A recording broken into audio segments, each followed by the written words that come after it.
a stretch, and it's a pleasure to have you. This virtual lecture series has been really kind of a treat because we've had lots of people in and had lots of great discussions. Ian Dunn is the Harry Wilkins Chairman and Professor of Department of Neurological Surgery at University of Oklahoma College of Medicine. And he's assumed that role since 2018. He was trained at Harvard Medical School, followed by his internship and residency at Brigham and Women's, as many of you in town know. And he worked with Ed Laws and other skull-based folks there, but then did a skull-based fellowship at University of Arkansas, and returned and was on staff at the Brigham for 8 years. Earned a very prominent name locally in Boston for his tumor work.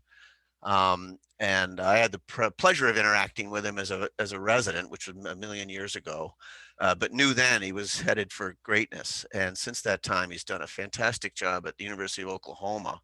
And he's really been working on genomic and immunologic underpinnings of cranial-based tumors, and also the surgery, the technical nuances involved. He's written over 200 papers, 40 book chapters, and I think everyone here knows him very well, not only from local interactions, but national and international interactions. So Ian, it's a pleasure to have you, and please share your screen because we really want to know what Cushing would do.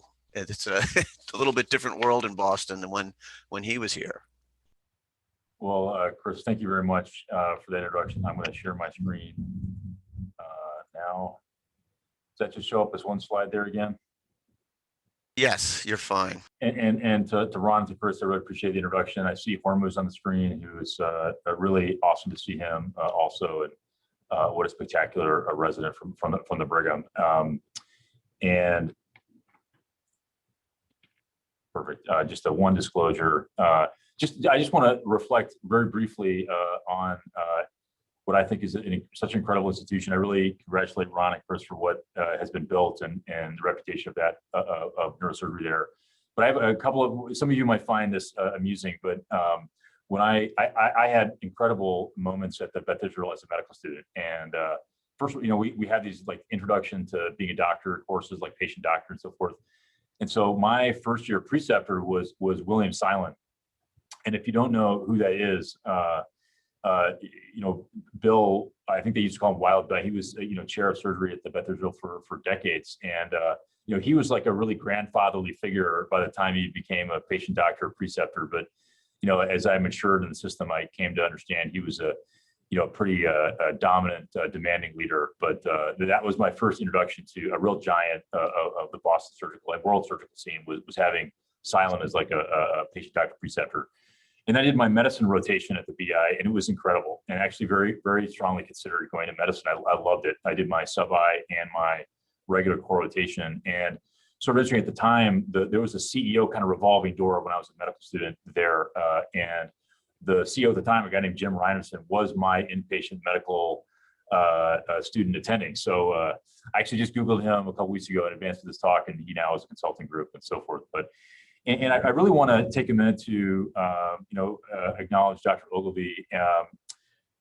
A long time ago, as he mentioned, at a time when the Brigham was sort of I guess I could say, sort of troubled, department for a few years, and we would rotate at Mass General, and Dr. Ogilvie was there at the time. And usually they would send over like fourth year, like kind of, fairly competent residents. And for some reason, my year decided to send over like an early second year resident. I had been there for like 3 months and could maybe close a small incision. And they sent me over and called the senior resident and said, yep, you're going to be doing a basilar tip angio with Dr. Ogilvie today. And he's like, oh, he's totally aware that you're new and junior. And of course, like none of that was true. So, I come to the operating room and Ogilvie says, and I'll never forget it, hey, weren't you just a medical student here last week?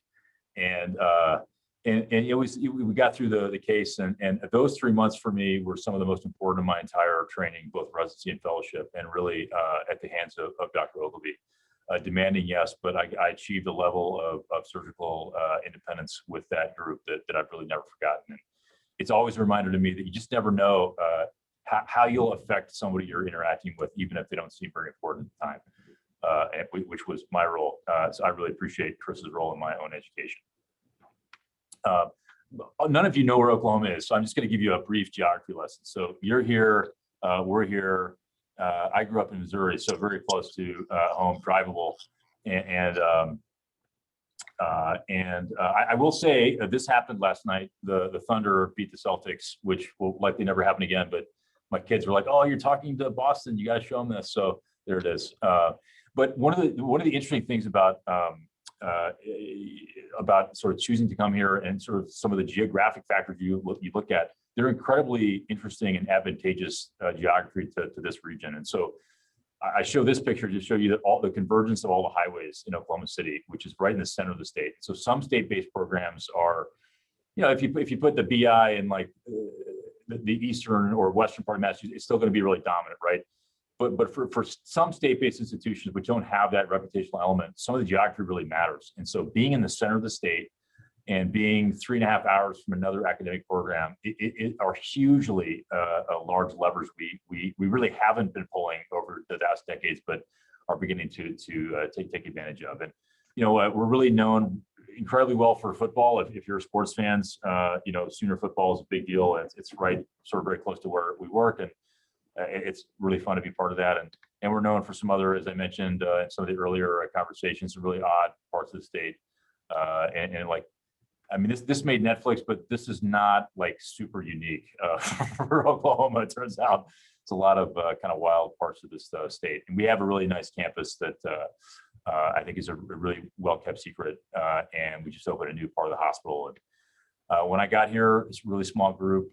This is the sum total of the group, and I'm one of the group, and we've been able to recruit pretty well and diversify the team, and we're going to continue to get better and build our programs and try and advance the care and education and investigation of what we do out here. Well, my interest in meningioma really, as Dr. Ogilvie mentioned, I trained at the Brigham and I went to Arkansas for a year. I never forget something that a faculty member told me the night of my graduation at the Brigham. And I was leaving to go to Arkansas the next day. I drove there and without my wife and daughter. And the faculty member said, I don't know why you're going there. No one's doing this kind of surgery anymore, and it's not that interesting. And I never, like my interactions with Ogilvie, which were actually very positive in my career, that I've never forgotten that quote. And I will tell you that is as misguided a comment as you could make in 2010 and now. And so my interest in meningioma was really amplified, first by being at the Brigham, because Cushing still looms large there, but when in Arkansas, I interacted with not only Al Mefti, who's an incredible meningioma scholar and scientist, but also with Yazergil and Ali Krish, phenomenal technical surgeons. And then there's positive and negative things about everybody. But if you just extract some of the incredible technical skill that you saw there, it was really, really unbelievable, and a year that really has changed my own career. So what I want to do over the next part of this talk is just share with you go over some old ground, share with you some thoughts on just some punctuated evolutionary periods of meningioma, share with you is neurosurgery grand rounds. So we're going to talk a little bit about surgery, and then sort of opine on what are the major revolutionary concepts in this tumor type today. And I hope that you'll get something out of this. But I wrote a chapter with Dr. Laws a little while ago. And if you interact with him, he's like a treasure trove of history and can cite incredible periods of neurosurgery. And there's a really sort of, you can point to a number of very well-known surgeons who have helped craft the history of meningioma. And some of these names may or may not be familiar. McEwen, very well-known Scottish surgeon, but Balance, he was famous for putting his finger in the brain and taking out acoustics, and Krause for really helping drive intranasal surgery, really, by and large. And there were some sort of interesting mythological periods of how meningioma developed. And the figure on the left is General Leonard Wood. I grew up not that far from Fort Leonard Wood, but at the time in the early 20th century, he was chief of staff of the Army. He was a Rough Rider, and really the most dominant figure in the U.S. Army at the time. And he was kicked in the head by a horse at one juncture in his deployment, and developed a bump on the skull, which many attributed to that accident, and which honestly was part of the mythology of that underpinned the idea that trauma is a part of meningioma risk factors for decades. But what that actually was a hyperostotic meningioma that Cushing would resect in 1910. He would go on to re-resect in 1927. He would and he would not make it through that surgery. And 10 years later, what happened? This is an old picture of the Brigham, but really Louise Eisenhart, who was sort of the intellectual engine of this work, and Cushing would publish this book. And this slide gets shown a lot, but if you haven't read it and you're really interested in meningiomas, it's just incredible to look back on something written 100 years ago and see that it's as relevant today as it was then. And there's no CTs in it, there's no MRIs in it, but it's just really, really prescient. And so what was in that, incredible pictures that I'm sure you all draw after your surgeries and embolizations and diagnostic angiograms today. I don't do this, but I mean, this was a level of detail that he would provide in those texts. But this was really the first attempt at classifying that tumor. And it was really a classification scheme, not really based on predictive factors and outcome and so forth, but just, hey, look, there are 9 of these, and they generally look different from each other. So not a ton of relevance looking back, but a real leap forward in the fact that, let's try and classify this tumor type, rather. And so that's just before 1940. And then what was happening around the world is that, the whole world was waking up to the idea that you could do brain surgery relatively safely without some of the things we take advantage of today. But you moved into this separate era of neurosurgery where you had single surgeons writing these large series, doing lots of surgery, having patients come in from entire countries. And this is a great example of that concept in the sort of 40s, 50s, early 60s. And Oliver Corona, you're maybe familiar with that, the medal that's bestowed each year, dominant Scandinavian surgeon. And this was just, I show this to really demonstrate the period of surgical history that existed at the time. I'm doing a lot of surgery. I'm going to write about those experiences. Interestingly, a few years later, what was happening was some people were dabbling with the use of the microscope. And I saw a patient not that long before I left Boston who had meningioma surgery in the 1960s and actually really helped amplify the story, which was she was from Boston and she was told, look, you need to have this meningioma resected.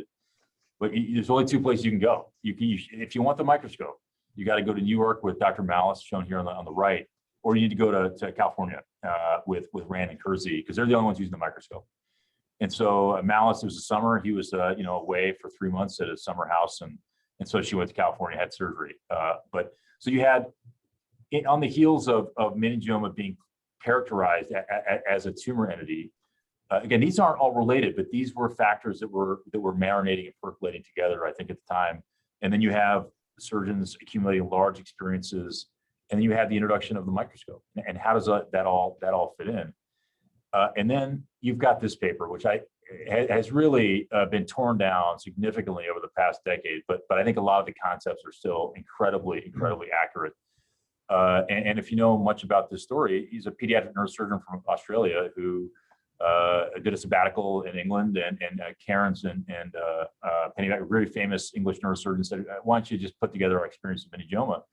And thus was born this single author meningioma, the paper on what it means to resect aggressively. And now there's no grades of tumor; it's all comes together, and that's been picked apart over the years. But essentially, the less aggressive the resection, the increased risk of recurrence. And again, every week and month there's a paper that is trying to invalidate the Simpson scale, but in some regard there's a lot of truth to this still. So you have the Cushing's efforts, the annotation of this as a tumor, the microscope, people operating a lot more, and then you have this concept that the more aggressively you operate, the better you'll do, or at least, sorry, not the better you may do, but the less likely your tumor may recur. And what happened next over the next decades, and this is a gross generalization, I will acknowledge these are all male surgeons, but that was just what was happening at the time. You had microscope and the understanding of meningioma, and the more tumor you resect, the less likely these tumors recur. And that really ushered in this incredible period of neurosurgical history, which is still ongoing today in a much more distilled fashion. But these are just examples of individuals that are really still known for a single approach to meningioma. And I have tried to, and I want to share with you just maybe some experience of still a young surgeon incorporating some of these and more contemporary principles into a practice, and then transition from some of these lessons into where's meningioma today. And that's given rise to all of these fancy approaches to getting at specifically tumors that are difficult to reach at the skull base. And I'll acknowledge that some folks practice these and employ these approaches daily or weekly. And there's also a movement away from some of these cranial-based approaches, especially I think Helsinki is a great example of that. If the craniotomy is larger than a silver dollar, there's something wrong with you. But you can employ elements of these as you will. But there's a fascinating way that these came about. And I still, for instance, use a modification of this supraorbital craniotomy that the late Dr. Jane published many, many years ago. And if you look at how this fostered a contemporary skull-based approach to the anterior fossa, it's very interesting. So you had frontal craniotomies had been done for decades, and those incisions tended to be on the forehead, Ellsberg and others. And this notion of incorporating the orbit with the flap was novel at the time. And over the next several years, you'd have, well, that superior orbit, would that be extended a little bit more lateral? That frontal craniotomy would go more temporal. And then you could then do something with the zygomatic arch and route to a full cranio-orbizygomatic approach. And in truth, I personally use sort of a very modified versions of all of this and tailored versions of this. And I really like to think about basing this on the keyhole that many of you are familiar with, not just the frontal burrow, but this traditional McCarty's keyhole, and really just modify it as necessary. I move it medially as necessary or inferiorly. Sometimes I take the orbit off at all, go down to the malar eminence and either remove or a section or osteotomize the zygomatic arch if I need to be really, really low, or even get into the infratemporal fossa. And I wanted to show you just some applications of some of those approaches, which I think were really born, again, out of those early concepts of applying approaches to the skull base. And I think this is still, you go to these niche meningioma meetings, it's still a kind of case that gets shown quite a bit as to what you do with it. And this is a tuberculum meningioma, extension to the right, some visual loss, not an older patient. So you can certainly indisputable the patient needs to be treated. This is something I personally would do a little supraorbital craniotomy. So frontal with a little bit of that orbit comes off with the frontal flap. And when that happens, you're just looking right at the optic nerve. I mean, this is the right side for the residents, and right optic nerve. And one thing I'd point out, and hopefully this video plays, and if it's slower, I'll just talk through this, but is you have disease that's lateral to the optic nerve here. And a reasonable cohort might suggest attacking this tumor endonasally, which in certain cases we do a lot of endonasal surgery, but hard to remove what you can't see, rather. And I apologize, this is just played a few minutes ago, but I wanted to illustrate the principle of radical optic canal exploration, and the fact that you can remove a tumor lateral to the optic nerve, and the clinoid is a real portal to that. But like anything, you've got a limitation. I love this slide from Professor Ohata from Tokyo, which I think cartoons some of the limitations of endonasal surgery for this tumor, which is there is an on-plaque icing of many meningiomas, which you cannot appreciate often through a periscopic view from below, acknowledging how much endonasal surgery has changed what we do. But in meningioma, there's the bulk tumor, and there's all the tissue you can't see from below. From above, there's also limitations as well. And this is a postoperative from that previous used ophthalmic artery. This is just short of the orbit, actually, but it sometimes can be very hard to see right underneath that ipsilateral optic nerve from above. And of course, we bring in endoscope and so forth to mitigate that limitation. But just another very quick clip, and hopefully this will play, illustrating sometimes just the advantage of what that bringing that orbit, that rim off with the frontal flap can do. And this is the left side, small flap, and I like to personally open the dura right very low over the orbit and keep the dura on the brain for the most part. I'm just going to show one clip here. And, well, I apologize. We practiced these videos about an hour ago, but the principle being that right when you open the dura, you're immediately looking at the optic nerve. And this video also highlighted very well that lateral to that ipsilateral optic nerve is on-plaque extension of tumor.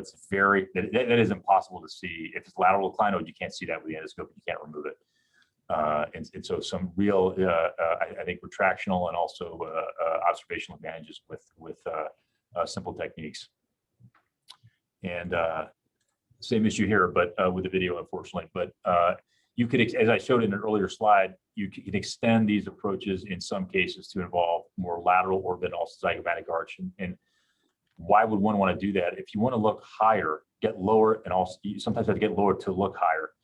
And this may be approached intranasally in some cases for sure. And I have found the dissectability at times to be, with craniopharyngioma, which this is in particular, to be quite challenging. But there's really nothing you can't reach from a full cranio-orbizygomatic approach into space. And again, some people may do this through an eyebrow. Some people may do this through a tiny craniotomy.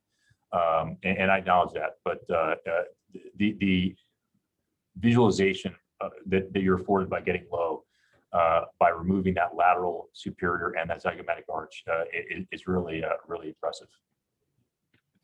Ian, you were able to do gross total resection on that? A complete resection on that, yeah. But you know, one of the limitations, I think, is one of the advantages of endonasal. We do that a fair amount for craniopharyngioma is the perforators are on your outside.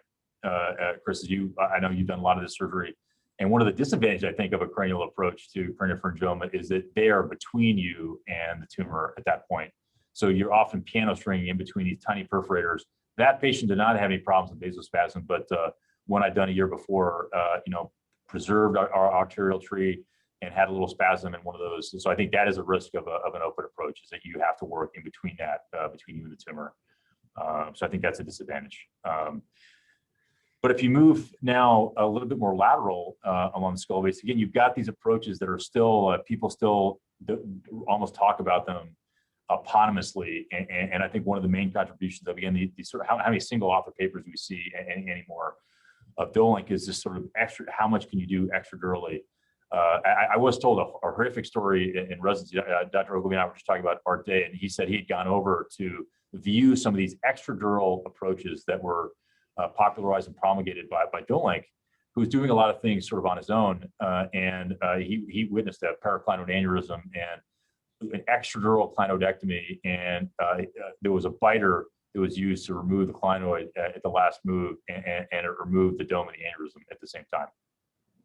So I do a lot of intradural clinoidectomies because every time I do one, I think of that story. And I ended up doing a lot of intradural to see the vasculature when we're doing that. But nevertheless, a significant contribution is understanding the extradural approach to the cranial base, and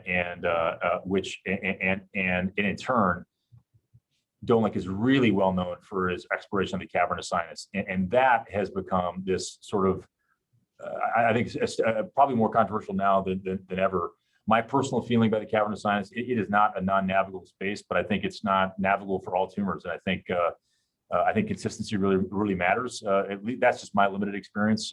Some may disagree with that. If it's a soft-ish tumor, pituitary in particular, countersarcoma, and other, it's a T2 very bright meningioma, I think the cavernous sinus can be really nicely explored and with functional preservation. And same problem with this video. I'm sorry, but what was intended to show here was a cavernous petrous countersarcoma, which you can really elevate, use these Dolinck approaches to attack the cavernous sinus laterally and understand that relational anatomy between, as this anatomical dissection shows, that GSPN hitting the V3 right over the carotid at almost a right angle, and using those as really reliable landmarks to access really safe zones en route to the posterior fossa, but also en route to the cavernous sinus.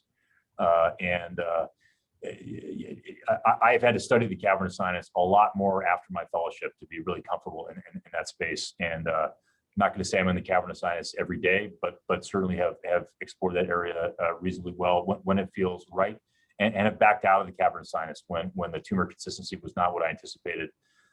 And acknowledging that that can be really hard, I think, for me at least as a surgeon, to deal with very firm adherent tumors in that space, for sure. So Dolan really helped us understand how to get to the cavernous sinus extra early and so forth, and anterior fossa. One step further, again, we still call this approach, at least I do, by this single surgeon approach, which is, can you get to the posterior fossa in certain cases through the middle fossa? If you've heard Kawasi's lectures and seen him speak, sort of like Cushing, he makes these incredible artistic renderings of his surgery, and it's incredible. The talks are a series of these beautiful colored pencil drawings, which I wouldn't attempt, but this is, I think, is an incredible technical advance to understand this. And I think the temporal bone, if someone says, just a resident asked me yesterday, what would you recommend me understand if I'm interested in skull base? And part of that would be the temporal bone. I think it's still a more complicated area for us as neurosurgeons, as we don't traditionally train on that, and with that through 7 years of training. But that anterior to internal auditory canal, medial to the carotid, behind V3 in the carotid, that's a really safe zone to access pathology that's based there, but also use that as a portal. And I had a really nice case here to illustrate some of that. And one of the technical pieces that I've come to really appreciate is that you watch these beautiful videos and it looks like you're just peeling this temporal dura right off the trigeminal nerve like nothing's happening.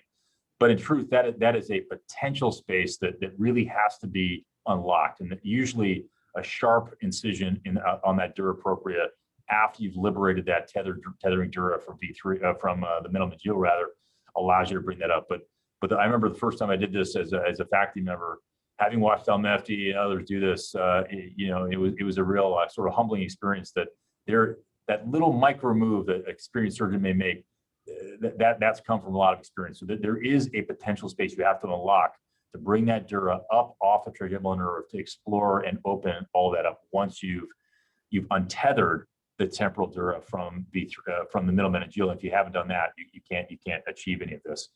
And this was again, I'm really sorry about this limitation here, having just looked at these videos, but this is a younger patient with a 30-year-old woman and a growing tumor.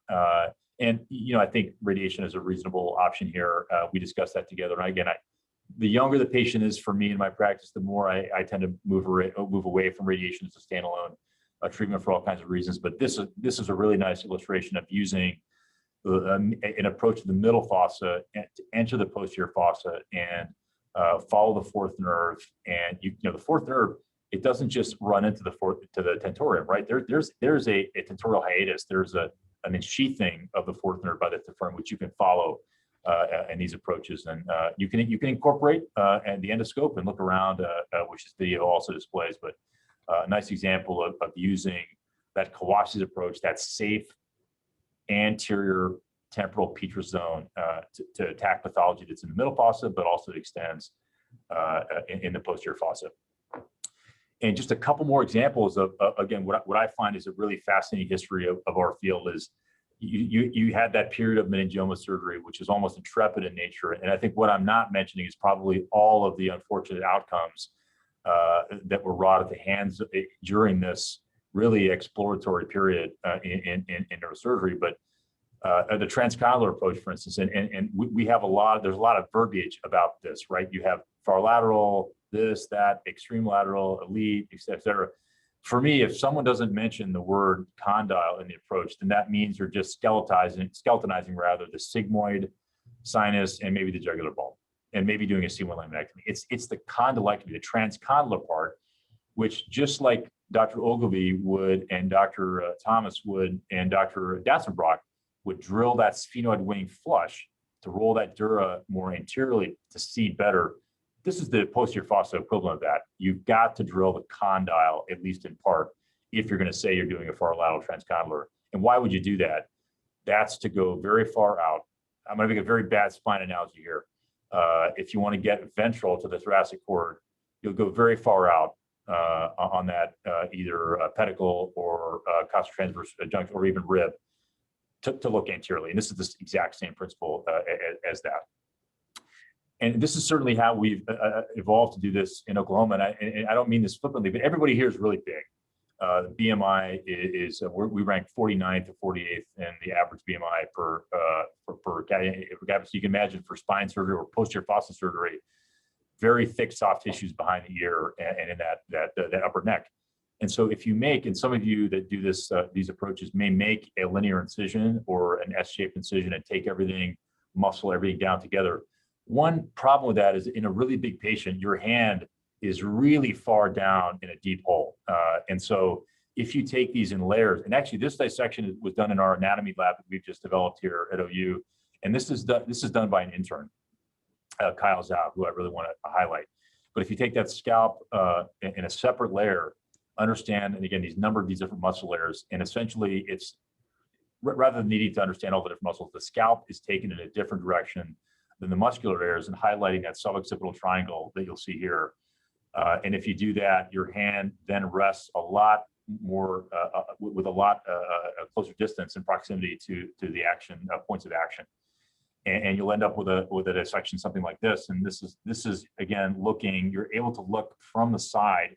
If you've taken that condyle C1 and low posterior fossa out very far lateral, you're able to see more ventral. And here is a case, not from that long ago here in Oklahoma that I did. A woman who's essentially quadriplegic. You can see that very large foramen lesion, a very thin sliver of brainstem there. And one of the important things I've come to learn is really don't want to turn the head that much in these cases. And so you really have to position these. You don't need to put them in a halo, but really keep that torso and head aligned so you're not mobilizing and torquing the course of the vertebral artery. But this video likely will not play either, and I'm sorry about that. But this is a left side, just showing it. My suction is just over the venous plexus over the vertebral artery. And the idea being, the more you take that condyle drilling lateral here, the more you can open that dura.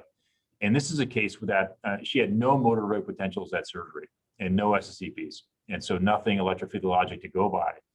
And so this is a case you really cannot be retracting towards you that brainstem or upper cervical spinal cord. You've got to create the space more lateral to bring the tumor out away from the offended neuraxis. And so we're able to do that here. You're able to see down that clival dura all the way across. And one of the nice things about this case that I'll never forget is, as we debulked, and just for anatomical guidepost, if I'm not in front of the 11th nerve, then I don't think I've taken enough of the condyle. So I really think I've got to be in front of the 11th nerve, and that tells me I've done enough work. And we're ready to, and sometimes I'll even reclose the dura, do more drilling if I haven't achieved that. But what was really nice about this is we debulked, and I'm not showing that figure here, but her neurophysiologic signals improved to actually normal motor lobe responses by the time we began closing and had a complete resection of the tumor.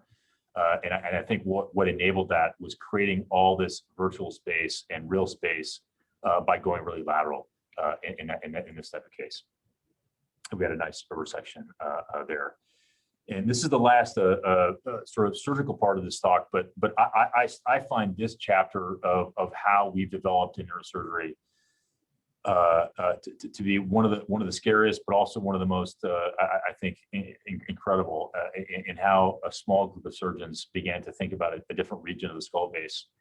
And one of the things I do want to acknowledge here, I'm not talking a lot about tremendous advances in radiosurgery, and that's an entirely different talk.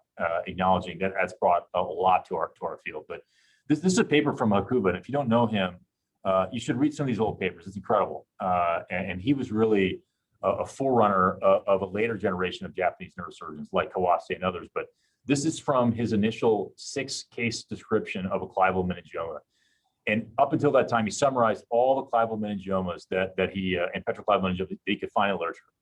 And if you do the math, it's basically almost a 60 to 70% mortality rate for that surgery. And the incredible step that Hakuba and others would take at that time, again, you've got the microscope, you've got the idea that meningioma, the more you do, the less likely this tumor is to recur, is connecting the posterior fossa and the middle fossa in one surgical view by sectioning the tentorium and connecting the temporal bone posteriorly with a temporal bone in the almost the superficial, superior rather aspect of that space. And I'm not going to linger on these drawings here, but and what's really more foreign to us as neurosurgeons is that we're so used to doing retrosigmoid approaches. And that's shown here. It's behind the sigmoid sinus. The petrosal approaches, of which Hakuba and Almefti and others were real, I think, giants and pioneers, that's all in front of the sigmoid sinus, and these are pre-sigmoid approaches. And it's just that anatomy is less familiar unless you spend a lot of time in the lab. And Dr. Lemefty, as many of you know, is at the Brigham now, and I worked with him in Arkansas for a year in 2010. And I just can't, I'd love to share with you all these different examples of working with him. But when I went there, certainly the reputation I was told from Boston, from our department, was, a lot of these results are amplified. I don't know. You'll see. What I found was exactly the opposite. I found incredible surgery in patients doing recovering in ways that I'd never seen before. And part of that was he was very much, and still has been very much a part of teaching the world how to connect this temporal region with this posterior fossa. And these are timeless drawings, right? So this is in front of the sigmoid sinus again, and you're seeing the cerebellum, and you're seeing the basilar trunk, and these are this is an approach I would do today for a petroclival meningioma, and it's not morbid. It's not disfiguring. It's actually very safe in a way. And really, at its core and its philosophy is a posterior fossa and a temporal craniotomy. And you perform a mastoidectomy. And the magic is really connecting the top view above the tentorium with the pre-sigmoid view. And that window that door is unlocked by sectioning the tentorium. And that's schematized here for the resident cerebellum. Here's the transverse sinus. And the anatomy's got to be right. The jugular bulb can't be too high. The labyrinth can't be too posterior, as someone can hear. And the venous anatomy, if you have labet, for instance, draining into this tentorium or trying to section, you can get a really unrecoverable venous injury. So lots of detail here for sure. And it's not right for everybody. For the right patient, it's a wonderful approach. I really wanted to show that here, but I'm guessing this isn't going to show either. And I'm sorry about that. But one of the points I wanted to make, this is a 35-year-old woman, in this we would really call this I would call this a sphenopetroclival meningioma. You have a petroclival component, you have a sphenoid component, and these are generally not thought to be, even in the most academic of hands, curable solely by surgery, especially if they involve both cavernous sinuses. And this is the left side, and this is the sigmoid sinus, and developing the pre-sigmoid dura. And I wanted to show a really nice picture of what's unlocked when you open that tentorium. I'm sorry this is not showing up. But one of the points I want to make about this is that she did well, but there's residual tumor here. And this is that I mentioned the cavernous sinus. Firm, kind of gristly tumor. Really don't know how you pick all the crenulars out of the cavernous sinus, keep them all functional. You're going to devascularize them, and I'm not as worried about the carotid here. It's very narrow. That's a question we get all the time. Am I going to get a stroke because my carotid is narrowed? The brain is figuring out what to do with that tumor that's grown over many years. This shows a little bit the bone work involved, but you have residual tumor here. And here's another example. This is a case operated on when I was a resident in Boston, and this illustrates. I showed some of the cases I wanted to show before, and some of the post-op MRIs are examples of employing some of these classically developed, but I think timeless techniques to have patients do really well. But there's a lot of failures that we deal with. And here, I think it is such an exemplar of the problem that we deal with. And here, this is, I was a resident at the time, 2007, subtotal resection, sagittal sinus thought to be a sort of a non-surgical space, but that's not really my personal philosophy. And it has residual. Anyway, the tumor, the pathology at the time, grade 2 meningioma, and a lot of unfavorable pathologic criteria. And we went on actually years later to actually do array CGH, or just chromosomal profiling of this tumor, which has been done for decades, in a very abnormal karyotype, which I'll talk about in a minute. And here's the course: resection, radiation, resection, more light gamma knife resection. I did brachytherapy, Avastin resection, and an ultimate death. And this video wasn't going to be shown for any other reason other than to show you just the surgical sort of explosive landscape you find in those scenarios. And you see these are cesium seeds here from brachytherapy, which wasn't able to control the tumor. And so, and this is a case I'm handling right now, not today, but sort of is in active management. This is a woman from Oklahoma, Northeast Oklahoma, who traveled to Boston in 2007. Again, I was a resident. I didn't see her or know her at the time. And she got focused radiation for this tumor at the time. And this is what she comes back with 1 month ago. And I was sure this couldn't be a meningioma. And so this was biopsy. It had already been biopsied by a local, a very good ENT surgeon. And it's a anaplastic meningioma. And so I had personally really, really rare example and we validated that. We've done another anti-fossa resection, and we're going to do another big skull-based approach on her. But she's gone blind over the years. And this transformation from this small, reasonable radiation target to this, it's something I've rarely seen before. And so we have, what is the problem with meningioma? And it's progression or recurrence, right? And all patients ask about that. And of course, you've got your savvy Boston patient who asks all these questions and generally say, they'll ask very commonly, well, will my tumor come back? Or if, Dr. Dunn, you've left some residual here, will it grow?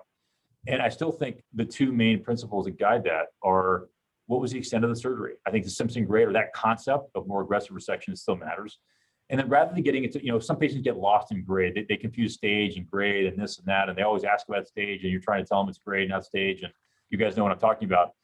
But you could just sort of summarize that all by saying, the biology of the tumor is going to also determine this course. And yes, grade matters, and we know that as grade increases, there's a more higher likelihood of recurrence. But even in this original paper from Simpson, if you read it very closely, there's a phenomenal paragraph that's not going to come up here, unfortunately, but it says, and Simpson even acknowledges, some of these recurrences may have nothing to do with the extent of resection. It may be due to the intrinsic insidious nature of the tumor themselves. He acknowledges that in 1957. And so there's some other really interesting sort of pillars of thinking about biology that all of us have been exposed to or aware of. And so what are some of those? We talked about steroid receptors in meningioma for decades. And you could not open an issue of JNS or neurosurgery or anything else and not read about hormone receptor, androgen receptor, estrogen receptor. Why was that?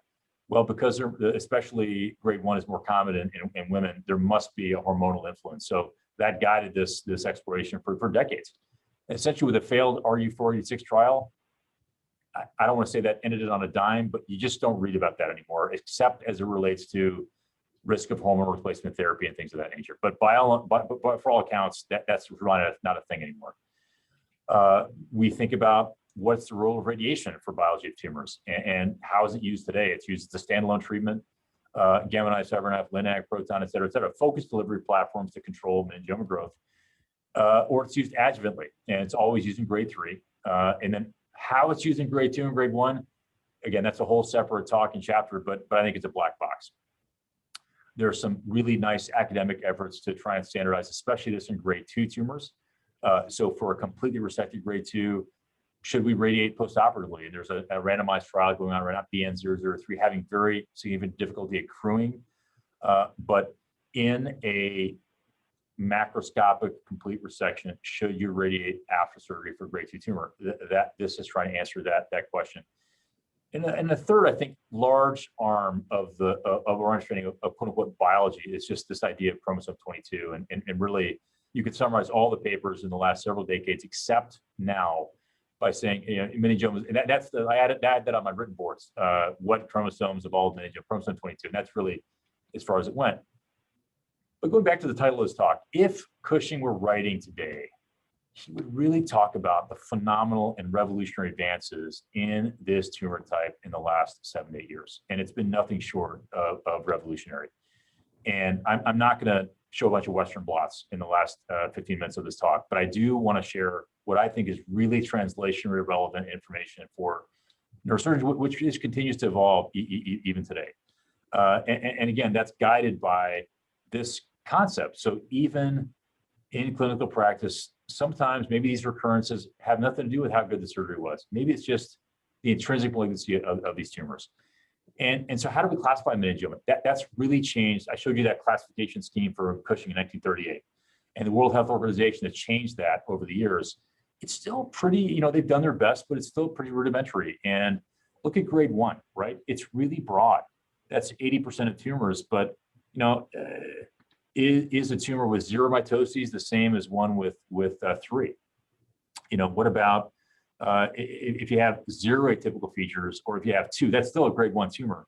Is that the same? And they can't be the same. And Helen Shee across town has done a really nice job showing that there is a marginal increased recurrence in a grade 1 tumor with the appearance of each additional atypical feature. So it's a really, even the grade 1, that I mean, out here in Oklahoma, someone says you got a grade 1, you're all good. But there's a lot more to it than that. So even these atypical features matter. Grade 2, I mean, this is a huge black box, right? Of the grade 2 tumor. And look at, if you look carefully at these pathologic requirements, you can have 4 mitoses in grade 2, you can have 19. And those can't be the same, but we treat them the same. It's sort of like brain mets, right? A renal cell met, there's no way it could be the same as a lung cancer met, but that's pretty much, they're treated the same. 3 atypical features and 5, again, that's still a grade 2, but there's no way that it could be the same. In truth, what's really taking place right now is an understanding that histology really is the tip of the proverbial iceberg, and that there's a lot of other predictive factors underneath and increasingly accessible features that are helping us understand the natural history. And I'm going to try and just share with you some of that vista in the last few minutes of this talk. So in addition to grade and maybe proliferative genetics and things like that, you're seeing now increasingly complicated explanations of meningioma by chromosomal alterations, methylation, mutations, and so forth.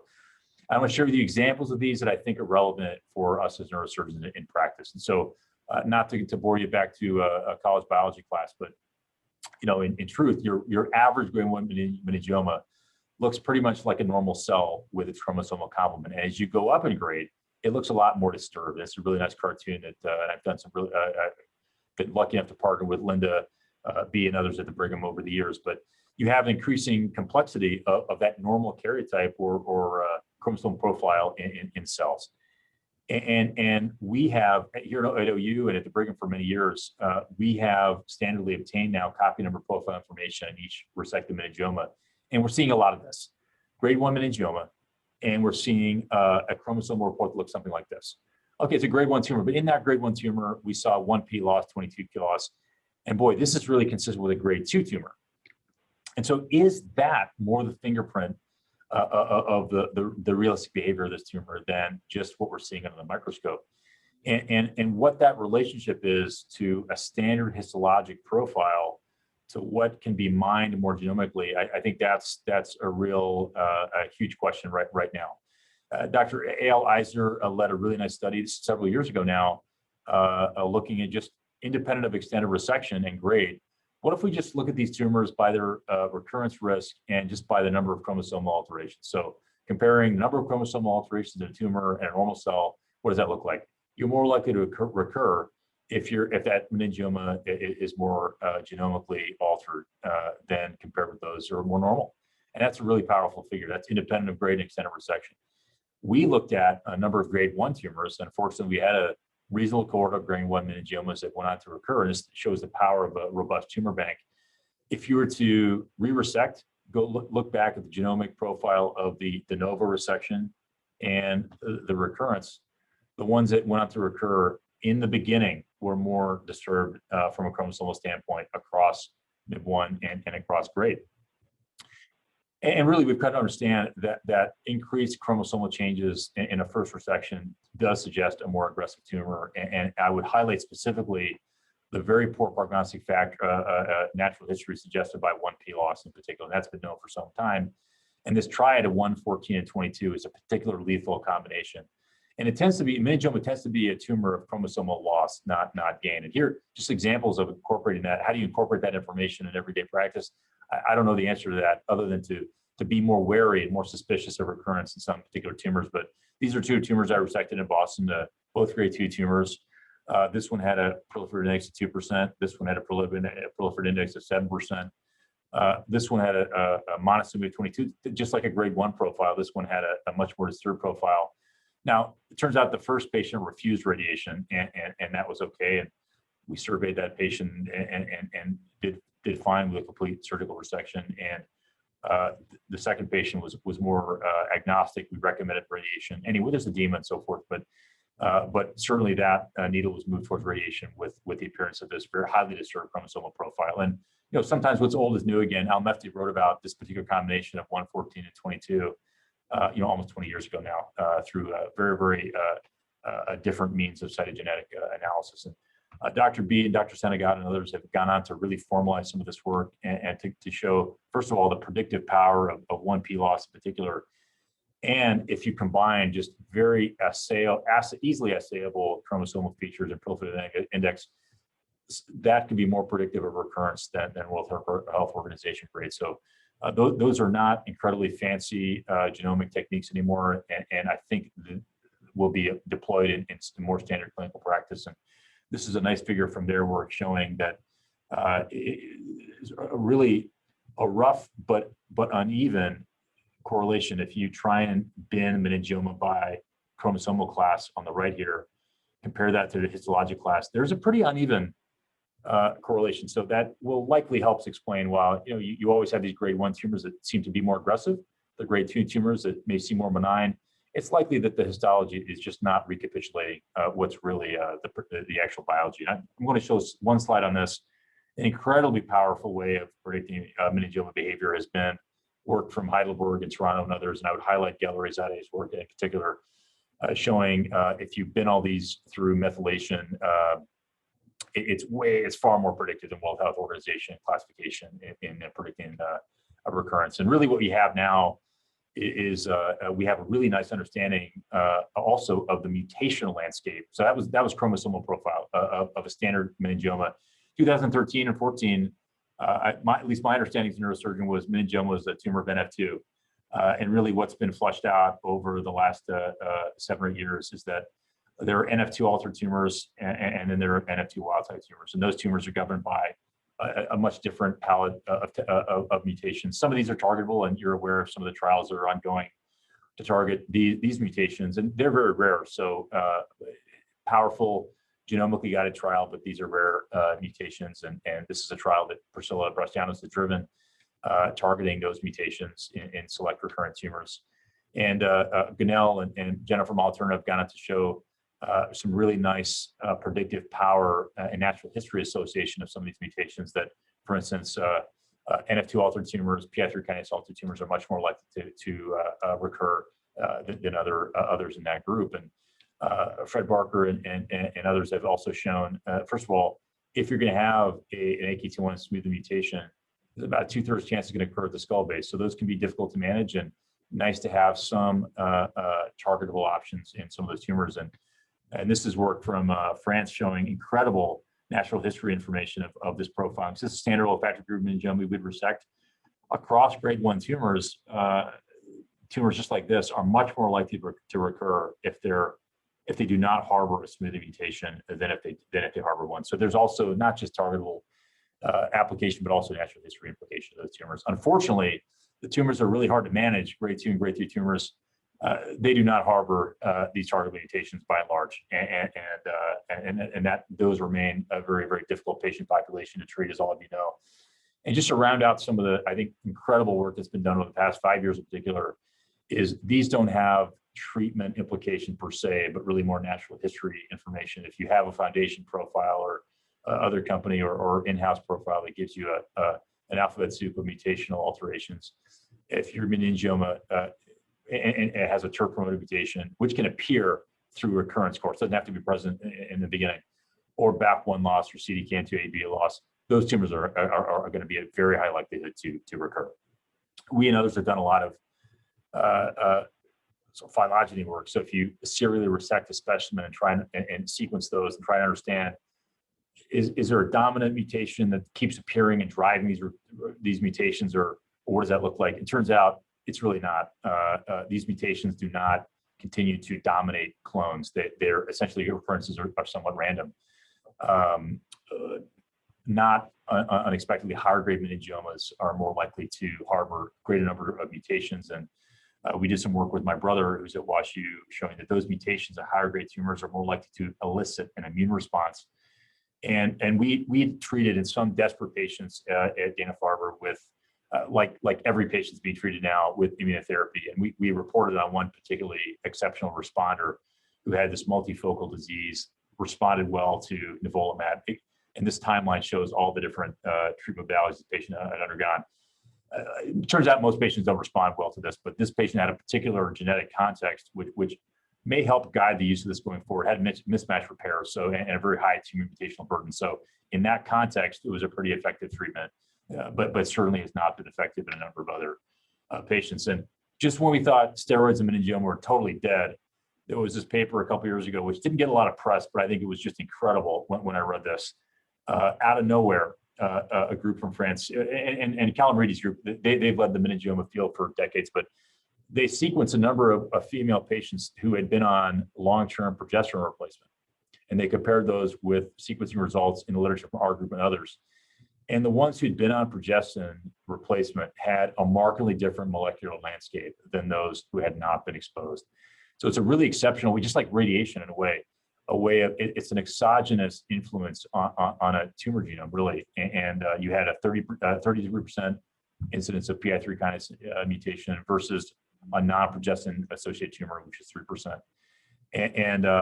So that's sort of, again, what's old is new again. And I think we're going to hear a lot more about steroids going forward. And I'm showing this figure only for one reason. I want to highlight work from Dave Raleigh at UCSF, and he's done incredible epigenetics work. So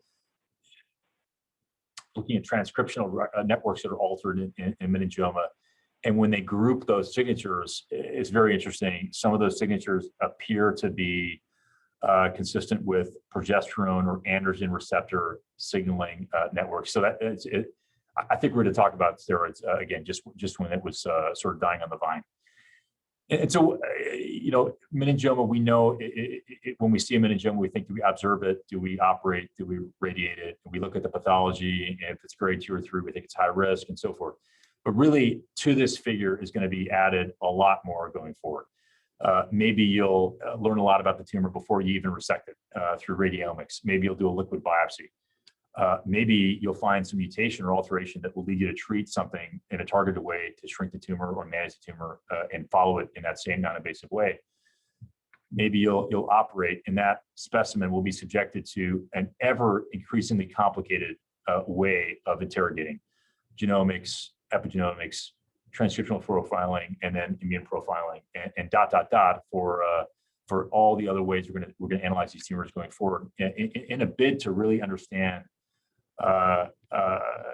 what is the natural history, what is the underlying, how is this tumor going to act regardless of how I've operated, and will that suggest specific adjuvant therapies or how we follow these tumors going forward, and if or when they recur, it's going to be the same cycle that's repeating itself as this field gets more and more complicated. But there's been a real overshadowing of surgery, and because all these other fields, radiation, biology, have advanced so much. But my personal feeling is it will always be a surgical field for the foreseeable future, and I continue to learn the same techniques that some of our forefathers have pioneered as I continue to try and treat my patients with greater and greater safety and give them a better chance. So.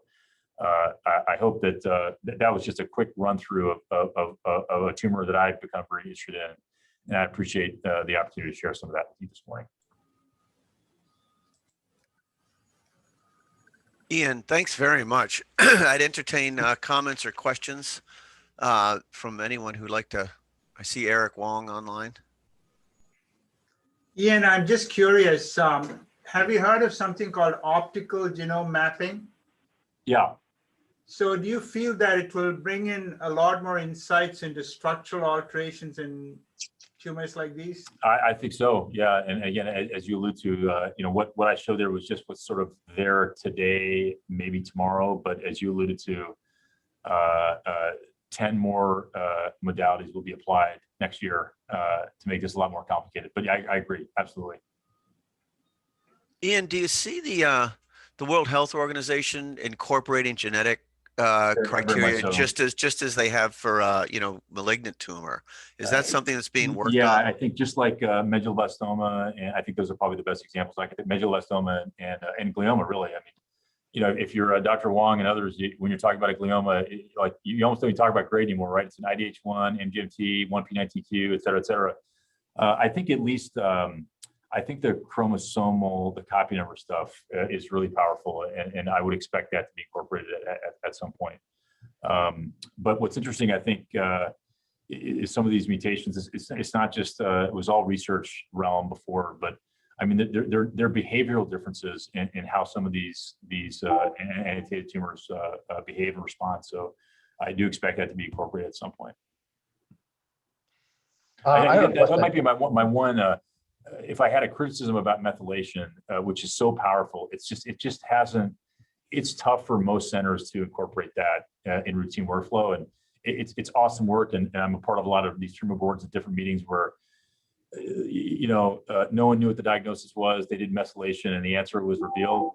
That's just hard for a lot of centers to. Although Ken Aldape from NIH does welcome submissions now, and they won't charge you for it. Whereas if someone just can't arrive, it probably doesn't happen in Boston very much, but if there's some difficult diagnostic dilemma, we actually recently had a case from here, massive CP angle tumor that I removed, where it was called a cerebellar liponeurocytoma, and it was sent to NIH. Methylation actually made it more confusing. And the report from the NIH, it was a 5-page report, and the end of it says it's unclear what the diagnosis is. So it's not always perfect. Have histone deacetylase inhibitors had any effect on these tumors? Not yet, but I think that last slide where I was just trying to highlight, I think the resurgence of interest in hormonal profiling. Dave Raleigh, in particular at UCSF, this I think powerful interrogation of how not so much the sequence, but how it's packaged and folded and transcribed and expressed, how that is going to reveal targeted networks. I think we'll see more of that. Ian, very nice talk. I have a question. This is Eric Wong. Your mentioning of the external influences in the body that promotes the meningioma growth is very intriguing. I'm just wondering whether or not you have surveyed the literature to find out whether or not type 2 diabetes or epidermal growth factor receptor, which may be an influence due to aging, would have similar external influences on. Yeah, I think there's certainly a thought that certainly is true. I mean, Oklahoma. I don't think there's any more diabetes exists in the world than here. So I think maybe that guides how many meningiomas we're seeing. But Eric, I think there's a suggestion of certainly glucose levels, aging for sure. I don't think it's all been packaged as well as some of the hormonal influences, which have received attention for different reasons. But I think we're going to see a lot more of that. And I thought that paper, I like bringing that paper out because it was sort of a little bit in the shade, but B, as you allude to, it's an external ingestion or injection of something that was associated very compellingly with an alteration in sequence, which is, again, just what radiation does. Thank you. Ian, could I ask a quick question? Justin Moore here.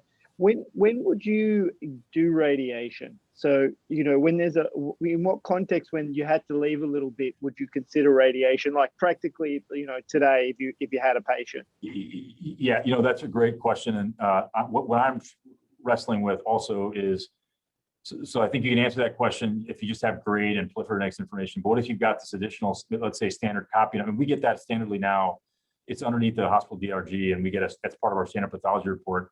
And that becomes really challenging. So if let's say there's a small piece of a grade 1 meningioma that I couldn't get off the vert or something like that, and it comes back and like 1 P is lost and 22, like I'm not sure what to do with that right now. If I will still let grade guide me there, and I'll follow that. And the only thing I'll do differently is I may follow it more closely. If it's a grade 2 meningioma, and this is totally non-validated, and I don't want you to think that this is any kind of dogmatic. Understand. But if it's a grade 2 tumor and it's a large field in a younger patient with a low proliferative index in a very benign appearing non-mutated molecular profile, I'm watching those tumors right now. If I've been very confident in the resection and it's a large field. Awesome. Thanks very much. And every grade 3 is going to get radiated. Sure, yeah. Hi, Dr. Dunn. This is Aristotle, one of the residents. I was just curious how you deal with high-grade meningiomas that they partially involve the sinus. And are you aggressive and try to resect it and reconstruct the sinus? Are you leaving a piece there and do radiation? How you deal with you know, I am resecting and reconstructing as necessary. And I showed a case earlier on to illustrate, I think, some of the struggles that we challenges we continue to have. I do think, you know, we know, especially NF2 altered meningiomas, they tend to live near the sinus, and we know that they're more aggressive. And if we know that, and if I think that I don't want to be cowboyish about it, but I do think there is still a role for surgery there, and I am being aggressive around the sinus. Thank you.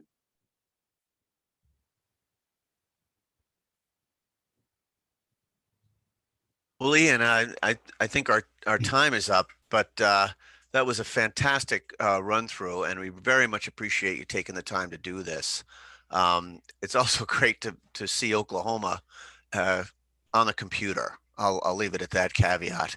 And but I'm sure the zoo's open again. I cannot wait. Prices are really low. My really tickets low must be in the mail. Yes. But well, thank you for your time, and really appreciated the talk, and look forward to seeing you look forward to seeing you live at future meetings the next 6 months. I appreciate the invitation, and it's really nice to spend some time back in Boston this morning. Very good. Listen, take care.